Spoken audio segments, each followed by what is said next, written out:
There are very many things going on, most of them going the wrong way. Periods of transition are very tricky at times, and one must be very careful how we manage that environment of transition, because you can leave a country in chaos. And I am confident that Kenyans have the experience of managing transitions, having gone through a couple of times. But this particular time is being to take the wrong direction, in my view. You cannot start campaigning, fighting, sorting out your differences 2-3 years to elections. We've been at it now for over a year as a country. We have 2 years to go. That's far too long, because what happens, then people forget developmental issues, family issues. And because Kenyans love politics, we then go full-time into politics. Now, if the leadership does not take control of their people, their followers, we end up in the situation that we found ourselves a few days ago, when young politicians in Parliament and Senate started cross accusation and insults, a very dangerous move when we are approaching presidential elections. So what I saw the other day, Mheshimiwa Ngeno attacking Mama Ngina and the presidency, it can cause serious problems, because I've also seen the social media supporters of Prime Minister and the President beginning to reply. In 2007, crisis came. It did not come overnight. It was a series. It started this way. So my interest today is to urge the President, my friend the President, my friend Prime Minister, and my friend William Ruto to tame their young supporters. Many of these supporters who will talk carelessly because they do not correct what happened in the past, because they were either in primary school, high school, or university, and they've totally forgotten or they read these stories in the newspapers, could start a debate, a discussion, an insult series, which must be answered by the other side and get it out of control.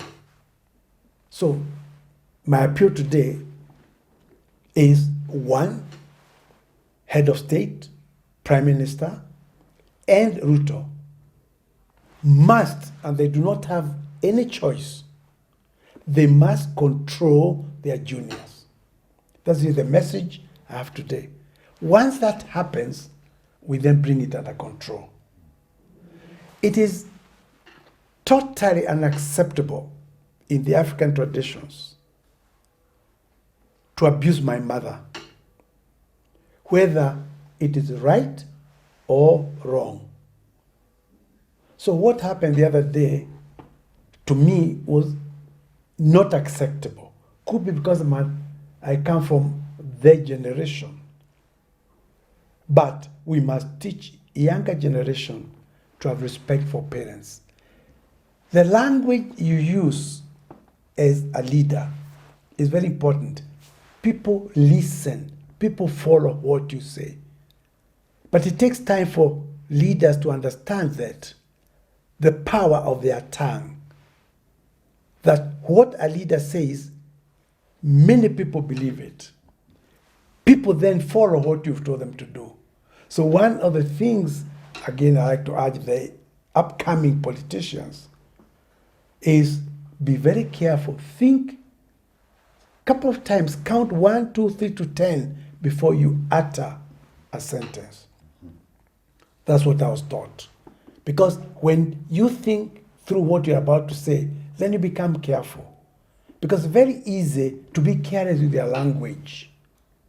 Now, when Ruto's supporters become careless with their language, the supporters of the president and prime minister will also become careless. Where do we end up? It is not acceptable. I've gone down this road before in 2007. I did not sleep in my house in Mbere for a whole year because of this kind of situation. What did we do as a result of this kind of talk?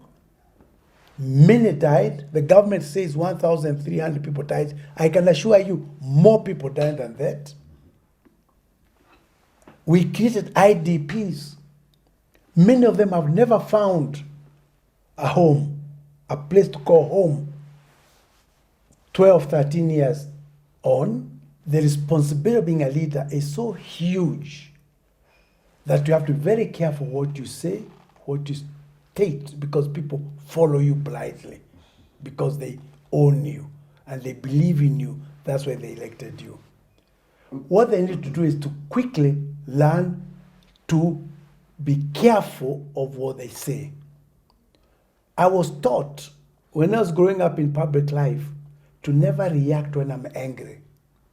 I was taught when I was growing up to count mentally 1 to 10 before I make a statement that can cause bloodshed, can cause people to fight.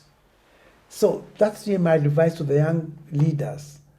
Be humble, because you are in your 30s, you're in your 40s. Life expectancy, you can go on to 80 and 90. So the best thing is, if you want long life in public life, and I'm telling you from experience, you must quickly learn how to do it.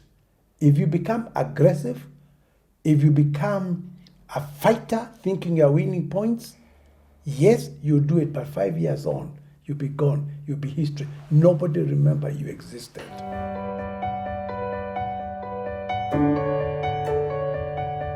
As one who participated fully and I was totally engaged as chairman of Eastern Province delegates and also de facto chairman of all small communities of Kenya, I can tell you we had a very good document at Bomas. If the document that we are going to be presented with is very close to what we produce in Bomas, then I'm very comfortable with that. But we must put a caveat. There are things that have changed since we're in Bomas. My advice at the moment is, let's wait until we see this document. Let us be given time to look at it. Don't rush the process. If you rush the process and it's perceived it is being pushed down our throats, I know Kenyans very well. They can resist and refuse to support it. If today I was the president and I was the prime, Honorable Raila, I would strike a balance as to how I present it. I'll give it a bit of more time, meaning there'll be a period of civic education, allow people to argue, debate it, so that there's buy-in, so that Mwananchi believes in it. And those areas they don't believe in can then be removed as you then move the next step, whether it's parliamentary or going to referendum. Some of the things we hear through the rumors we hear have no choice of going to a referendum. And we did it deliberately in Bomas. We gave authority to Parliament up to a certain point. Because we knew Parliament can be careless and can be misused, that's how we started by saying, we the people of Kenya, we the people of Kenya shall decide on the major things. I can tell you that in Bomas, because of these constant fights that Kenya has had, we had a president who was fairly executive, but we knew the big tribes would always go and win that because he was to be elected nationally by everybody. But the smaller communities were always very keen to also have a say in parliament. That's why they were pushing for a prime minister and cabinet that would be appointed from parliament. That's basically the background as to what happened. But the president was still the executive, overseeing what the prime minister, and had the powers to remove them and replace him as and when it became necessary for the sake of the nation. But these things were presented badly. So Mwananchi became confused. Mwananchi never understood what we meant.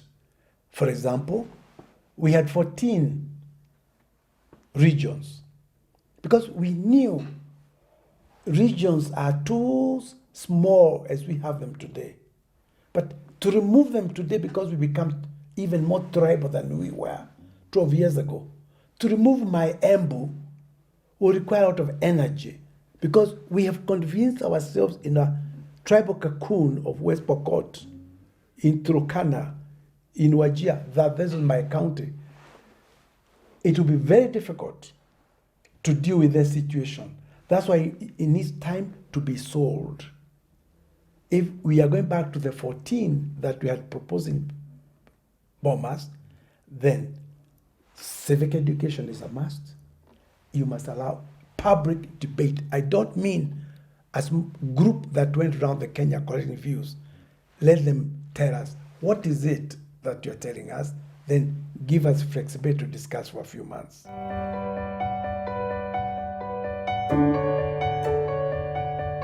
We were not surprised. When we created devolution, we studied many systems. In Nigeria, half of the original governors ended up in jail up to 10 years. With all their assets recovered, we knew there would be a period of almost 20 years when our people will be learning, our governors will be learning, public will be learning what is this animal called devolution. We knew there would be excitement of stealing, outright stealing, and outright stealing has taken place in Kenya. We knew governors would be jailed. So far, nobody has been jailed. But until one or two are jailed, Kenyans will never believe that we are capable of fighting corruption. But we anticipated it. My request to governors today is, you still have 2 years. Do your very best. Whatever you had planned to do in the next 2 years, cut it. Start doing the correct things. Because you will be followed. And you end up in jail. And you lose your assets. And as an elder, I would hate to see such senior people as governors and other people being sent to jail. But in order to teach a lesson and make people fear corruption does not pay. A few ministers, a few governors, a few senior people must go in. If 2 or 3 only go in, Kenyans will believe that we are serious about fighting corruption. You know, Kenyans have learned and they now know that corruption makes them poorer. Just look at COVID. Because Kenyans now, before Kenyans were not able to link corruption and development. But because now we have a younger population, educated, exposed population, they can see if we, the political elite, steal too much, they are going to suffer.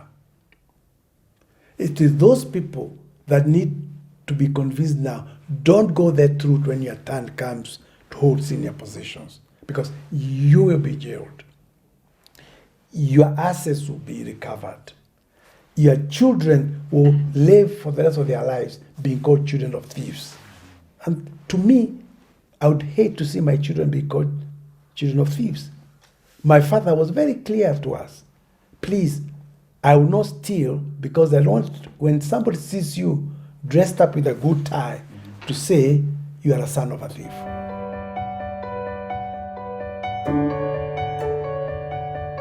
I think it's very important, for the sake of history, now that we are no longer in the old days where history was handed over orally from generation to generation, that we start recording our experiences.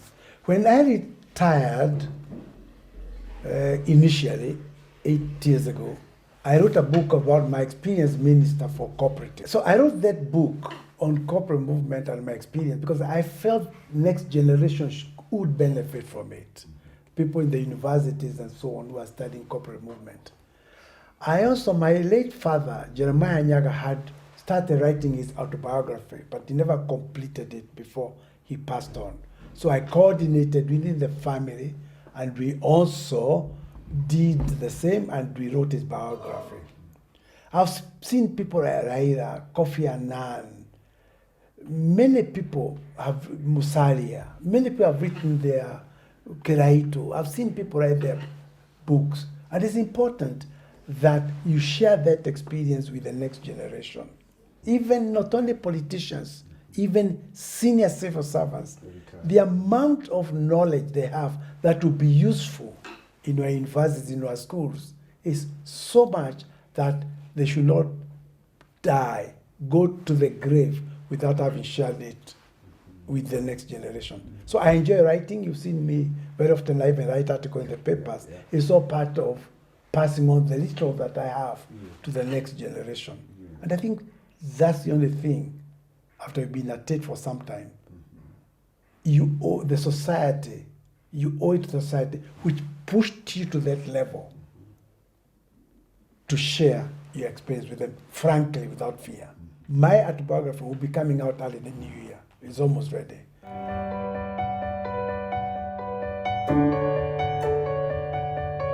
I have great confidence in the people of Kenya. The youth, if properly molded and directed, assisted, with the education they have, with the abilities that they have, Kenya will go very far.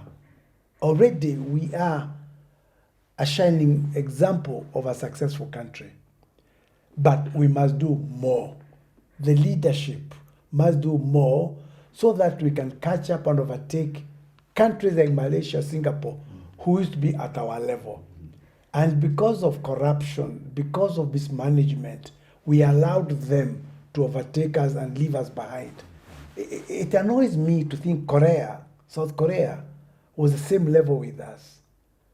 We must go back to where did we go wrong. Our current leadership should say, where did we go wrong and what do we need to do? I have great confidence using our professors, our youth, our women, all of us working together in all fields. Kenya has a bright future, but we must manage it properly. We must not assume politics is the single most important thing. There are other things that are equally important if country is going to be a great country.